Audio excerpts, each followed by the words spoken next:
Smart 24, driving business.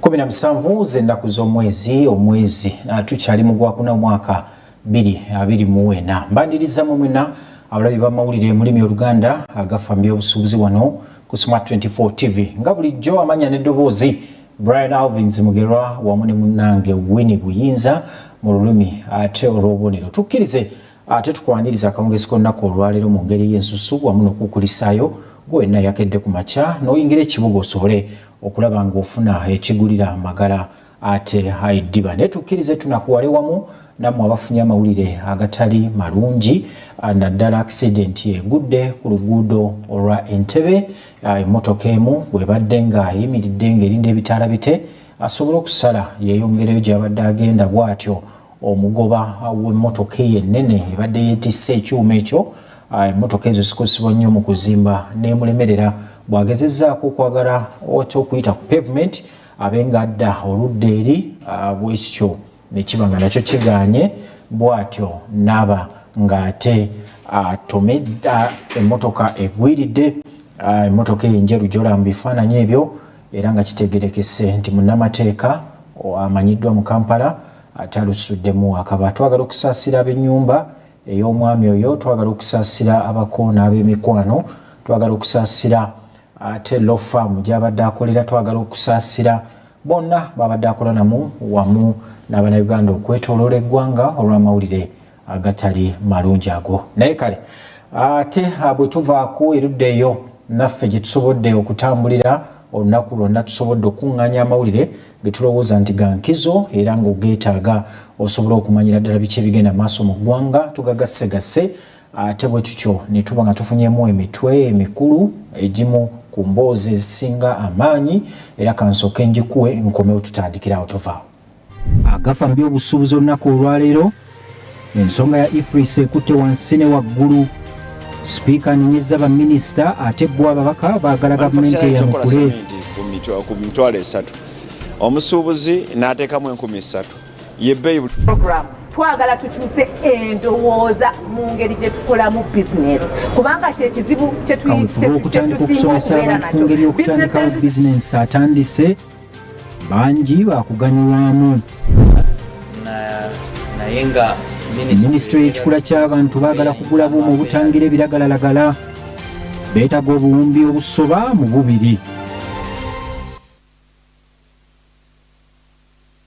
Kale mu mboozi yaffe ekulembeddemu olunaku olwaleero gavumenti ya Uganda yeetaaga obuwumbi obusoba mu 2 okugula obuuma obunayamba okuzuula ebidagaladagala ebiyingira mu ggwanga nga bikosa abantu ssaako n'ebyobulimi obulunzi wamu ate kisobozese enkulaakulana okusinziira ku Commissioner wa URA Customs Abel Kagumire agambye nti abantu bangi abakukusa ebiragalalagala ebyonoona ebirime wamu n'obulamu bw'abantu era nga enteekateeka eno baagala bagituule ku nfeeto. Musasi waffe ayina ebikira ku mboozi eno. Ekitongole ekikuŋŋaanya ky'emisolo mu ggwanga awamu ne minisitule y'ekikula ky'abantu n'enkulaakulana olunaku olwaleero basisinkanye abakugu okuva mu bitongole eby'enjawulo n'ekigendererwa eky'okufuna ebirowoozo by'abantu ku butya bwe balina okulemesa ebiragalalagala ebiyingira mu ggwanga ebikosa enkulaakulana y'eggwanga. Alex Ogwal ng'ono mukugu mu kunoonyereza ku by'obulamu mu National Authority agamba nti mu kaseera kano beetaaga obuwumbi 2 okusobola okufuna obuuma obunaabayamba okutangira ebiragalalagala ebikukusibwa okuva mu mawanga g'ebweru okuyingira Uganda. When it sounds like chemicals, some of these chemicals that are brought in here, they have been brought in for a good purpose. We use chemicals in the medical field, we use chemicals in the agricultural field, and many aspects of life we use chemicals. But in the sense that these chemicals land in the wrong hands, then they can use it to manufacture weapons that are of destructive nature. And you know, that is why we have to put a lot of efforts that these chemicals, when they come in, like for agricultural purpose, it is used for agricultural purpose. You should not get into wrong hands where they can use to manufacture. It can be used to manufacture bombs of a chemical nature. And bombs of chemical nature are very. We had the plan for around 2-3 billion, but we ended up getting under 1 billion this financial year running. So those are some of the issues that I was talking about as a challenge. Because if you plan more and you implement less, you receive less, it means you have to scale down your activities. So you'll not cover the entire work plan that you have planned.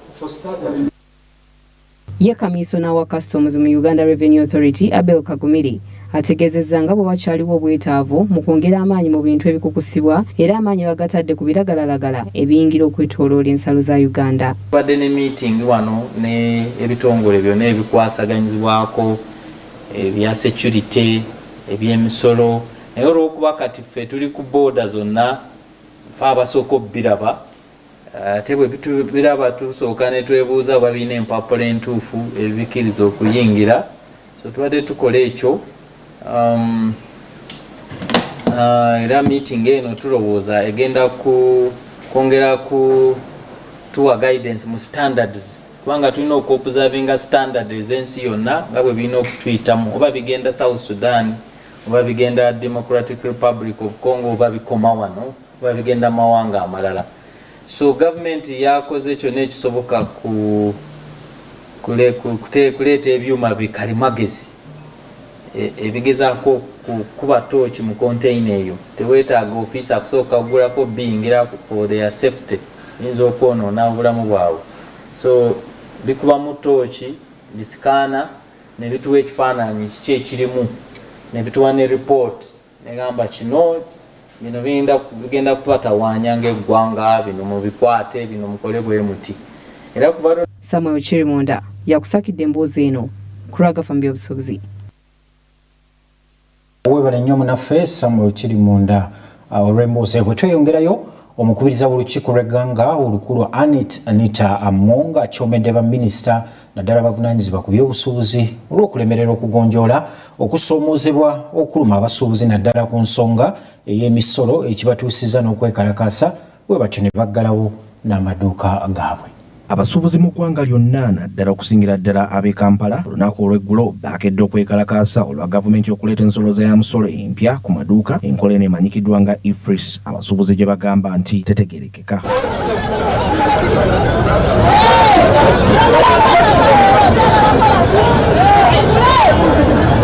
Sipiika okwemulugunya kwe kuzza oluvannyuma lw'abasuubuzi abeegattira mu kibiina ekibagatta ekyakasiitako n'ebibiina ebirala okumala essabbiiti ezisukka mu 2 nga beewera okwekalakaasa baggalewo amaduuka gaabwe singa banaalemererwa okusinkana omukulembeze w'eggwanga Yoweri Kaguta Museveni bamunnyonnyole ku musolo ogugguse omuli enkola empya eya digito emanyikiddwa nga IFRIS eyabateereddwako gye bawakanya nga bagamba nti kuba kuddiŋŋana kuwa musolo era nga woowulira bino amaduuka mu kibuga e Kampala gasinga obungi maggale era nga kufulu zeewuubira ku nzigi mu keediimo akatandise.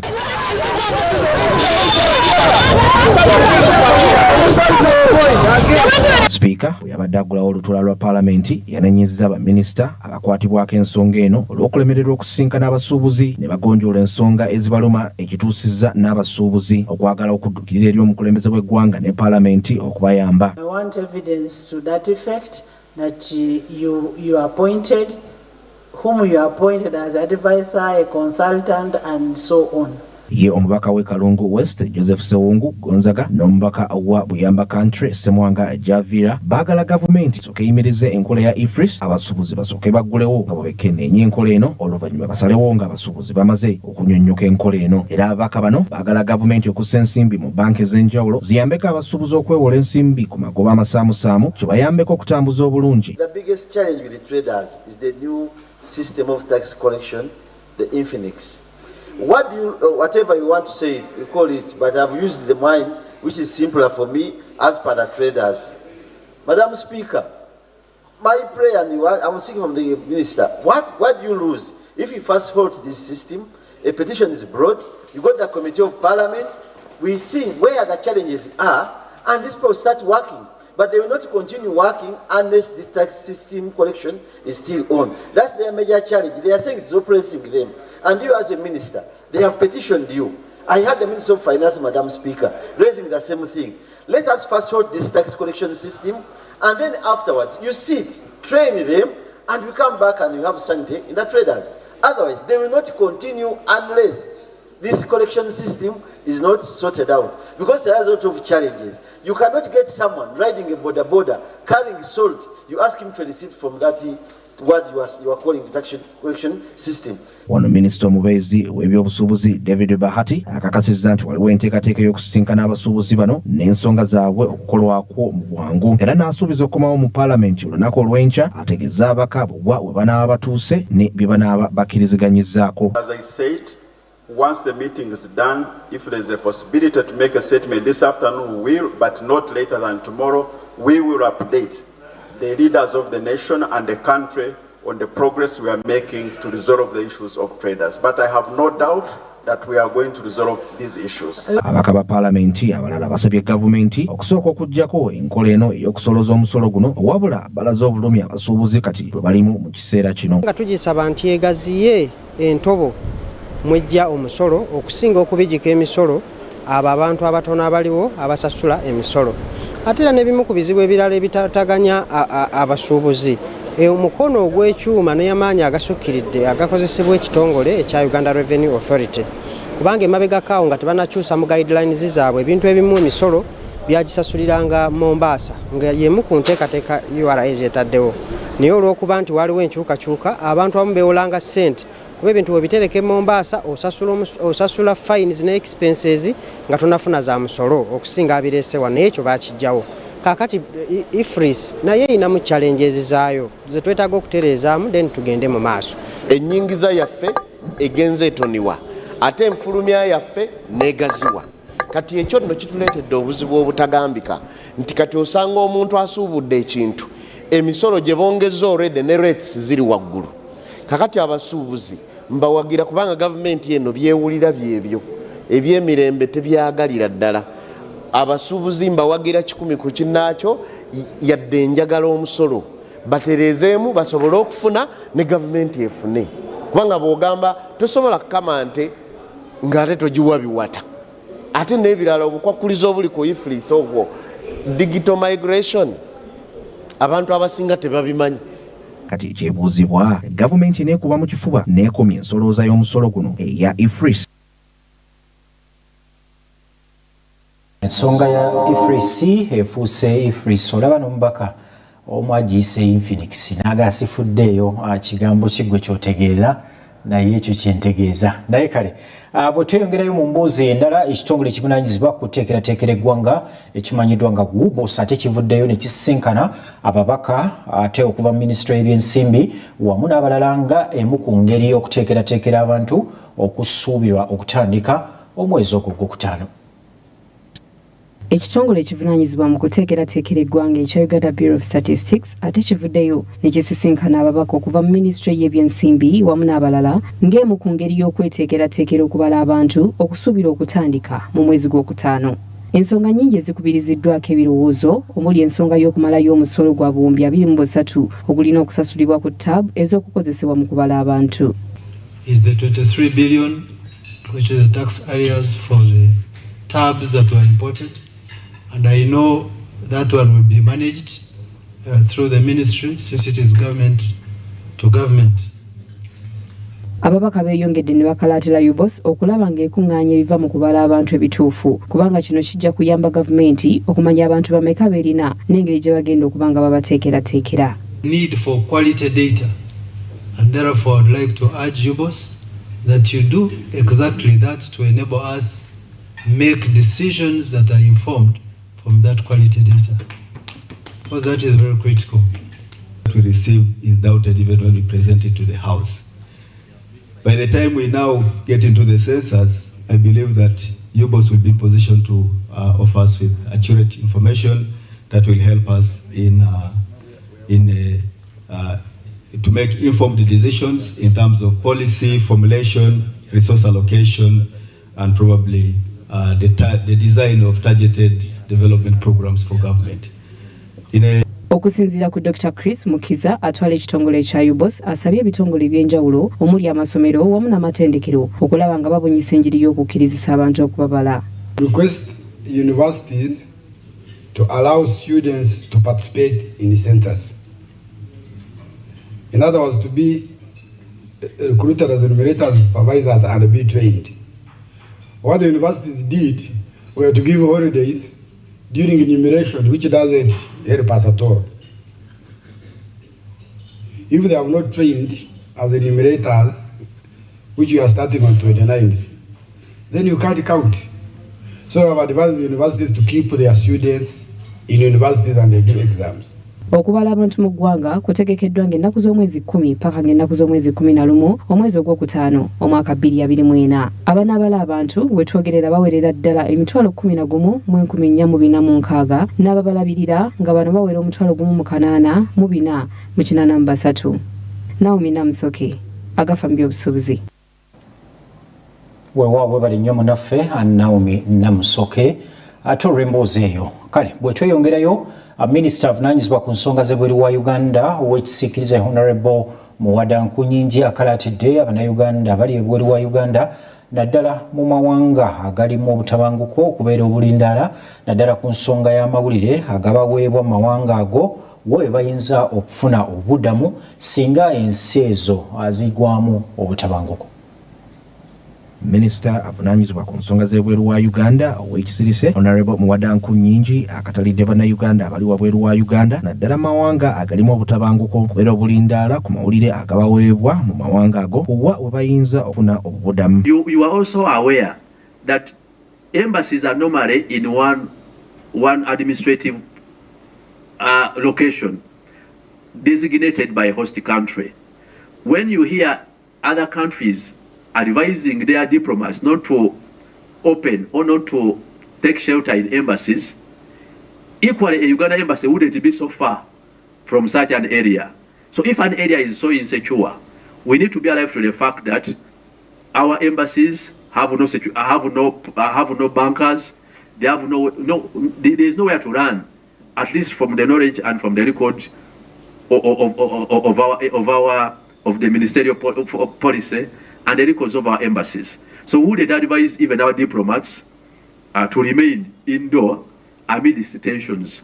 Bino Muwada abyogedde mu lukuŋŋaana lw'abannamawulire olwatuuzizza ku paalamenti enkya ya leero n'agamba nti waliwo amawanga agamu agataliimu ba ambassadors abayinza okubayamba naye bano bafeeyo nnyo okufuna abavvuunuzi babayambeko okumanya ebirango ebiyisibwa ki kye biba bitegeeza. We have thousands of Ugandans who are in Iran for different reasons, some for study, some for education. Thousands of Uganda nationals who are in Israel. Thousands of Uganda nationals who are in Jordan, Oman, Kuwait, and all these other countries. We have not had any travel advice or any security advice given to our nationals. I also want to put on record that none of our embassies or consulates has bunkers. I wouldn't advise Uganda nationals to run to the embassy or any embassy of Uganda. They are not security proof or they are not proof. There's no proof to shield them from any attack. And part of the realities of the conflict, we have had a number. We have had and we hear that many times embassies are a target. Equally, in terms of the international diplomatic protocols and arrangement, you are also aware that embassies are normally in one administrative location designated by a host country. Ono ajjukiza Bannayuganda baagala okufuluma eggwanga lino nti balina okubeera abeegendereza kussa n'okugoberera amateeka g'ebyokwerinda agali mu mawanga ago. But again, we want to re-echo that Uganda nationals must heed and must listen to the security advice issued by a number of those host countries. When they say, please run to this area, run to these bunkers, we want to advise Uganda nationals to do the same and to follow suit. Don't wait for an announcement in Uganda. If the host country is using French, try to look for interpreters and get that advice in time. If they are using English or Arabic, please heed to such advice. But at least from the reports of international media, the tensions in the Middle East are still on, and they are unpredictable. But at least we have seen other nationals and other countries advising their nationals and diplomats. Weewaawo Abannayuganda mulabuddwa naddala bali mu ggwanga erya Iran ne Isirayiri ku ebyo ebigenda mu maaso. Eddakiika 21 ezaketa ku ssaawa emu y'akawungeezi okyalaba amawulire agafa mu by'obusuubuzi era tukkirize tutwale butereevu mu kanyomero kaffe aka obadde okimanyi mwe tukuleetera emboozi ezo eziri ebunaayira, emboozi ezizzaamu amaanyi ezizimba, tutunuulira amawanga, kampuni wamu na biki ebikolebwa ne tukkubira ttooki mu ebyo by'oba tomanyi.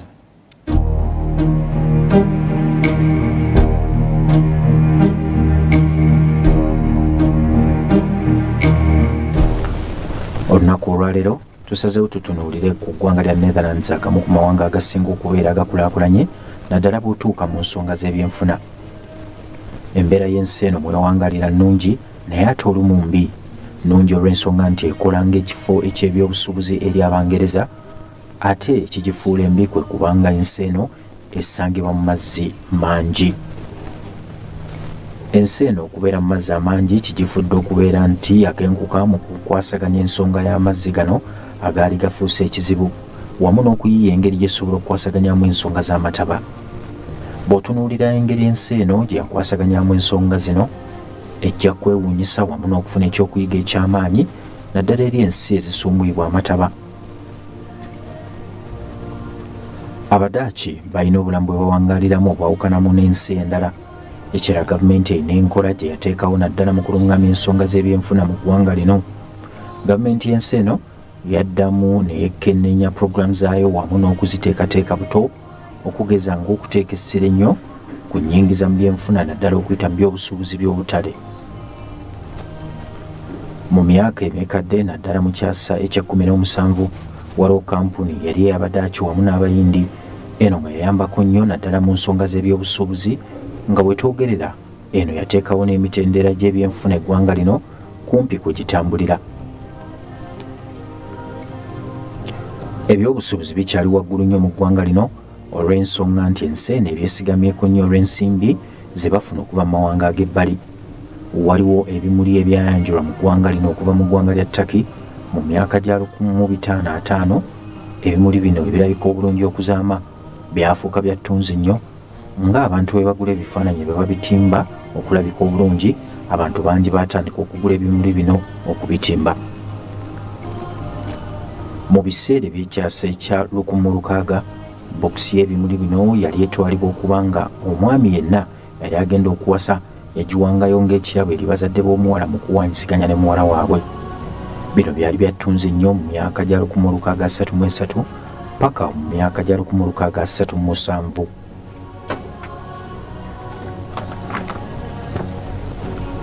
Ebimuli bino byafuuka kyattunzi nnyo ekyalowooleza abantu nti biyinza okutambula mu nsi yonna. Ebbeeyi yaabyo okumpi byali bitandise okwenkana ebbeeyi yali esobola okugula ennyumba ennyumba ennamba. Ebimuli bino byafuuka kyattunzi nnyo mu ggwanga lino era byali biyingiza ensimbi ezitagambika. Bwe twogerera okulima ebimuli bino kikyagendera ddala mu maaso era nga bino bikyali byattunzi nnyo mu ggwanga lino era nga biyingiza ensimbi ezitagambika. Sikuriisa eyo mu mwaka gwa 1955 okuzuula amafuta mu ggwanga lino nakyo kirina engeri gye kyayamba ennyo mu byenkulaakulana. Kino kyali kya muwendo nnyo eri abantu abawangalira mu ggwanga lino era nga bw'olaba amawanga amalala. Yadde nga kino kyayambako nnyo mu kugaziya ebyenfuna, kino era kyakosa nnyo eggwanga lino kitya. Mu myaka gya 1907 waliwo endwadde yabalukawo. Bwe twogera ku ndwadde tetwogera ku eyo gy'olowoozaako, eno yali mu byanfuna era ng'abakugu mu by'ensimbi mu ggwanga lino balina enkola gye baatandikawo eyali wakati w'ekiwayi ekyali kikulira ku sipiidi mu byenfuna wamu n'ekirala ekyali kigwa wansi. Ekiwayi ekyali kikulira ku sipiidi ky'ekiwayi eky'ebyobugagga by'omu ttaka olwo ate sekita ezaali zikkirira wansi mwe muli ebyobulimi wamu n'amakolero. Eggwanga lino lyatandika okusaabaza amafuta gaabwe mu mawanga amalala. Ensimbi ezaali ziva mu mafuta gano bwe zaatandika okuyingira mu bungi, ebyenfuna byeyongerako Kino kiyinza okulikika nga ekirungi bw'oba okiwulira n'ekyaviirako ebintu ebirala okubeera eby'ebbeeyi ennyo okugulwa ab'ensi endala nga ebirime wamu n'ebintu ebirala. Kuno kussa n'okugulanga ebintu okuva mu nsi endala okusinga okukozesa ebyo ebyali bikolebwa mu ggwanga lino. Kino kyaviirako okuggwa kw'amakolero agaali gakola ebintu mu nsi eno. Ennyingiza okuva mu mafuta agaali gafuluma mu ggwanga lino gaaviirako n'okukendeeza ensasula y'ensimbi eri abakozi abali bakolera mu ggwanga lino. Ate nga kampuni ez'amafuta zaali tezisobola kuwa buli mukozi mulimu olw'ensonga nti baali bangi nnyo, ekyaleetawo ebbula ly'emirimu. Bamusiga nsimbi nabo baatandika okudduka okusobola okusiga ensimbi mu mafuta agaali gayingiza ensimbi ezaali tezigambika. Kino nno kyaviirako n'okukendeeza okuteeka ensimbi mu bintu ng'ebyobulimi wamu n'amakolero mu ggwanga lino. Ensimbi ezaali ziyingira okuva mu mafuta eggwanga lino gye gaali gasaabaza mu mawanga amalala gaaviirako gavumenti eno okwongeza okusaasaanya, ekyaviirako okwongera okuzimba ebizimbe wamu n'okukulaakulanya ensonga endala mu ggwanga nga bw'olaba eby'entambula. Weewaawo bino birabika bulungi bw'oba obirabye, naye bwe bitakwatibwa bulungi kiyinza okuviirako obuzibu mu ggwanga lyonna. Bwe gwatuukira mu mwaka gwa 2020 ebyenfuna by'eggwanga lino byali byesigamye nnyo ku butebenkevu, ebyenjigiriza, ebyobulamu wamu n'emirimu egya bulijjo nga gino gyali gibalibwamu ebitundu 21.7 ku buli 100. Ebyentambula, ebyensula wamu n'emmere byali bibalibwamu ebitundu 20.4 ku buli 100 wamu n'ebirala bingi.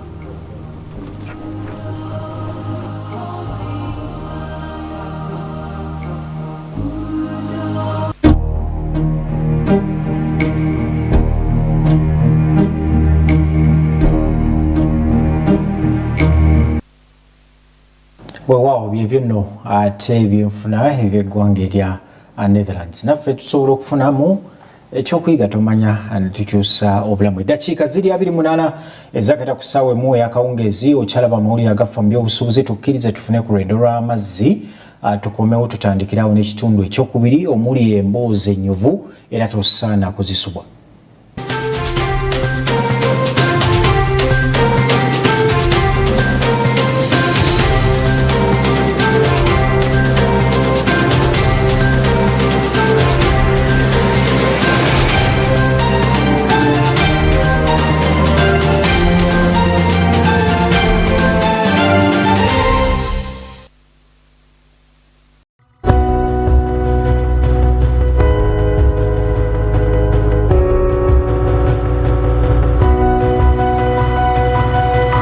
Smart 24, driving business. Osmosis is coming. Osmosis, what's the money? When do you see him? Send him to Momo. My bossy, can I borrow fuel? Biggie money, can I borrow renty? Manager, give me some caloni. Okay, what about 5K?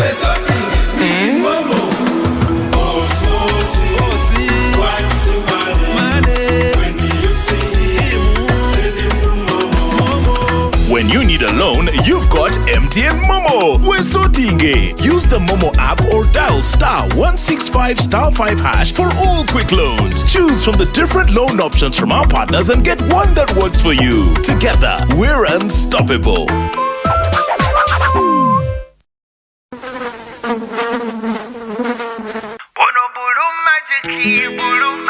Is my joy. Ono bulu majiki wange.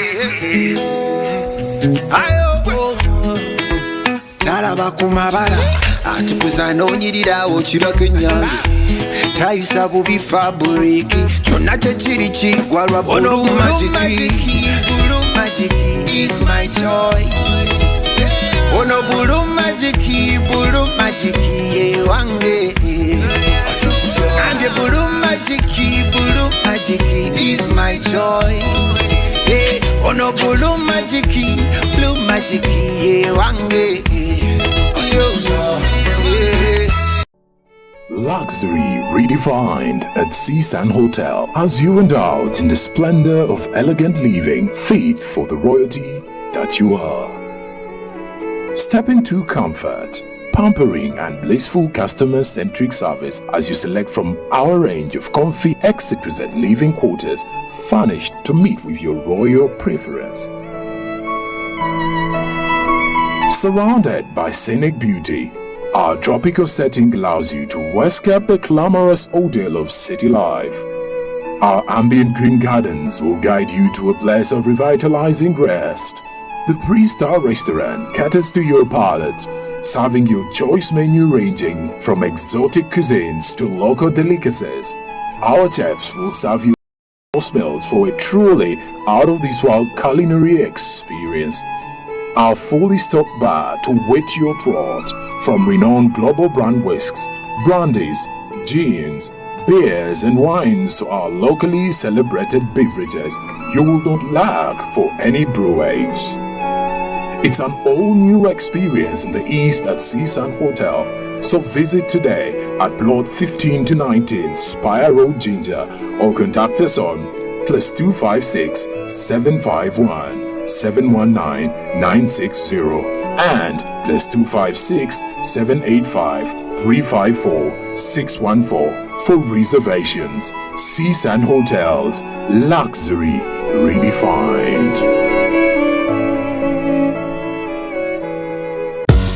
Mom vs. Wife is a cooking competition where we provide the food and the recipes and they get to cook. Guess the holy judges. Man who binds the two of them. A son to a man, a husband to a wife. Definitely, I'm going to win. Are you sure?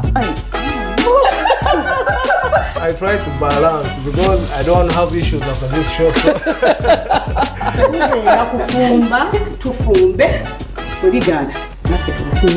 Nzikirizibwa okugamba nti byonna bimpomedde ng'osoose kubirya ate ng'olidde ku alaali bonnaba kwanguti.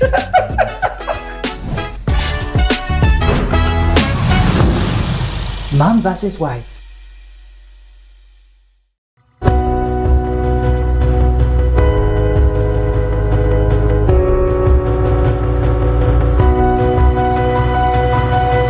Smart 24, driving business.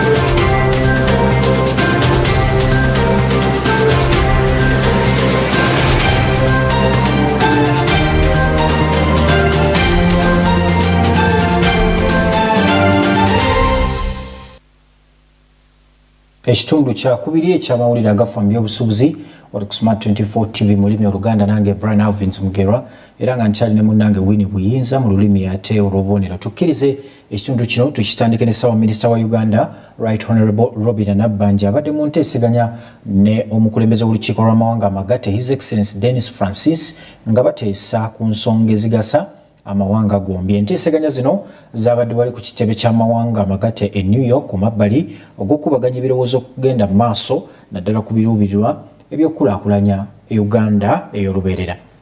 Abasuubuzi mu ggwanga lyonna naddala okusingira ddala ab'e Kampala olunaku olw'eggulo baakedde okwekalakaasa olwa gavumenti okuleeta ensoloza ya musolo empya ku maduuka, enkola eno emanyikiddwa nga IFRIS, abasuubuzi gye bagamba nti tetegerekeka.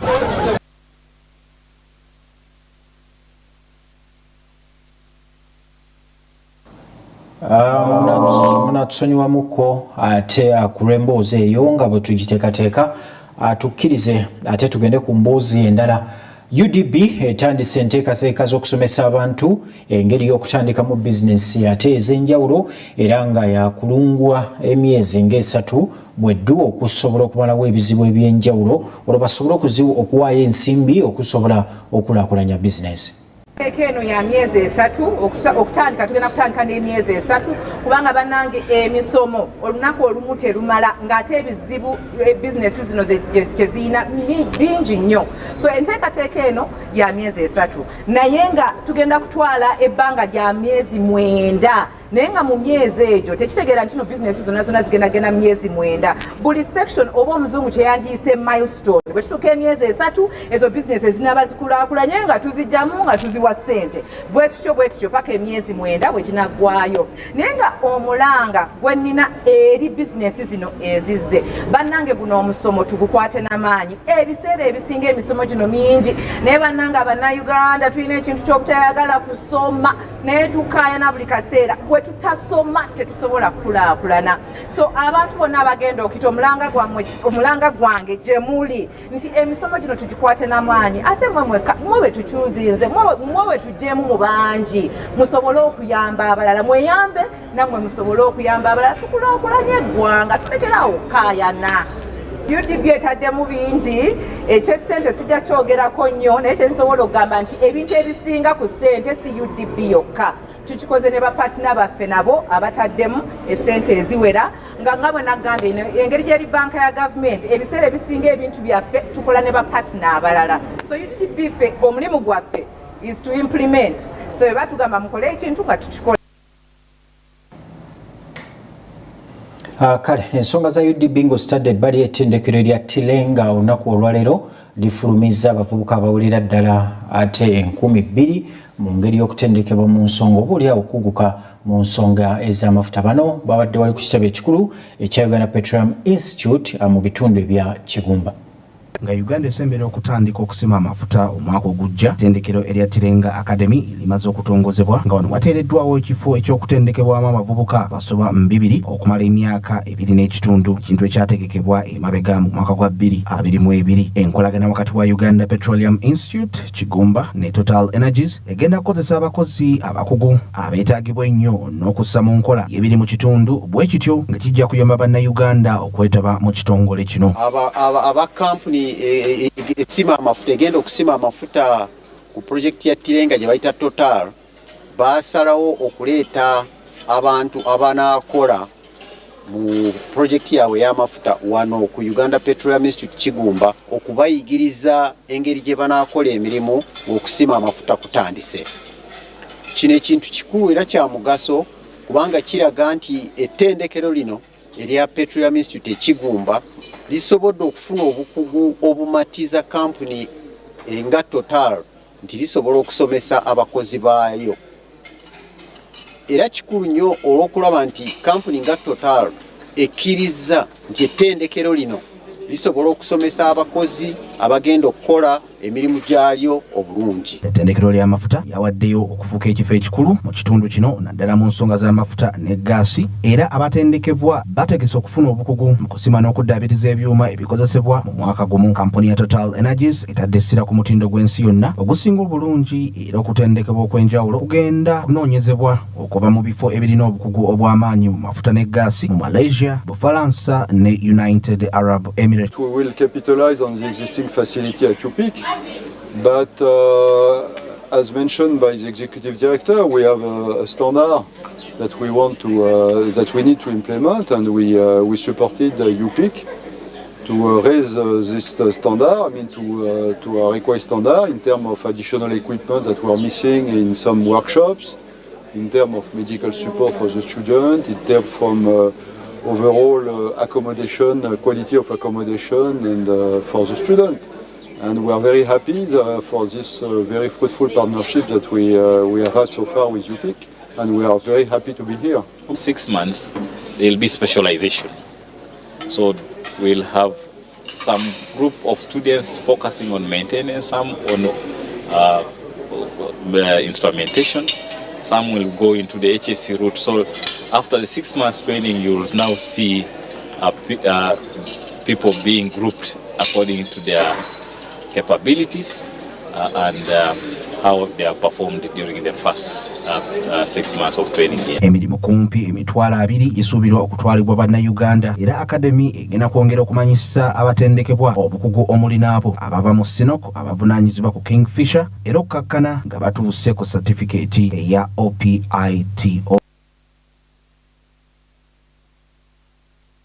Kale bannaffe katubaagalize ate emirimu emirungi mu kusima amafuta. Zezimu ku mboozi ze tusobodde okuŋŋaanya akawungezi k'olunaku olwalira amawulire agafa mu by'obusuubuzi bwettu bwetutambudde era badde mulabe mulungi okuva gye twatandikidde paka te gye tukomekkerezeddwa neera nga bulijjo nzikiriza nkulekere akaboozi ak'olunaku oba oliawo ekirowoozo ky'olunaku edda ennyo walingayo omwami yali amanyiddwa ku byalo ebimu ng'omusamize ekyenjawulo kye yali ayina bangi bamuyitanga omusamize yali obw'enjawulo olw'ensonga nti yali takozesa amaanyi yali takozesa kusamira nga bw'omanyi abasamize bwe bakola kigambibwa nti ono yakozesanga amagezi amazaale era nga yagonjoolanga ebizibu bingi mu nkola eyali etaali ya bulijjo omukyalo omu amukyalirako ko olunaku lumu amubuulira nga bw'alina obuzibu mu maka ge omwami we takomawo waka bw'afumba emmere tagirya bw'akomawo abeera munyiivu buli kaseera tamutegeera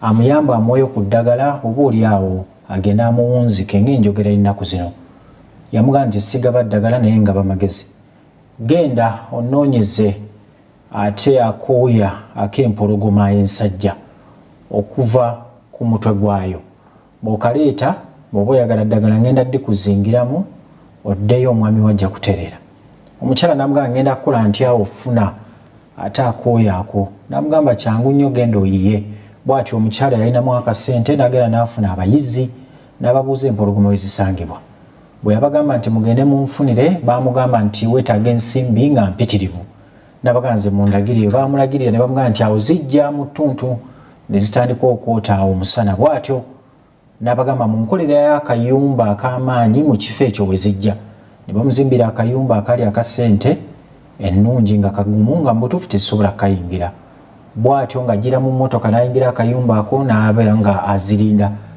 yazimonitalinga okumala wiiki nnamba nga zijja ku kayumba ako ne zoota omusana bw'atyo yabatumya oba yatumya ennyama n'aba ng'agiteeka wabweru awo okusinziira we zaali zituula yajjanga atambuza ennyama eyo paka kayumba ke era zaatandikanga okujja okutuula okumpi n'akayumba olw'ensonga nti zaasuubirangawo ennyama bwe zaalyanga ne zikkuta olwo nno ne zeebaka okumpi n'akayumba n'afuna omukisa ogukwata mu katuli n'asika akooya n'akafuna bw'atyo yakazzaayo eri omwami ono ku kyalo n'amugamba nti nkaleese kati mpa eddagala naye obulamu bwange mbutadde mu matigga kate zinnume oba zinzite bw'atyo omwami yamutegeeza nti ngeri gye wawadde ne pulaani n'osendasenda empologoma zino n'oba n'amagezi agayiza okuteekawo ennyama n'oba nga ozisenzesenze paka ku kyoyagala ky'oba okola ng'ozeeyo ewaka omwami wo tandika omusendasenda muyige ki kyayagala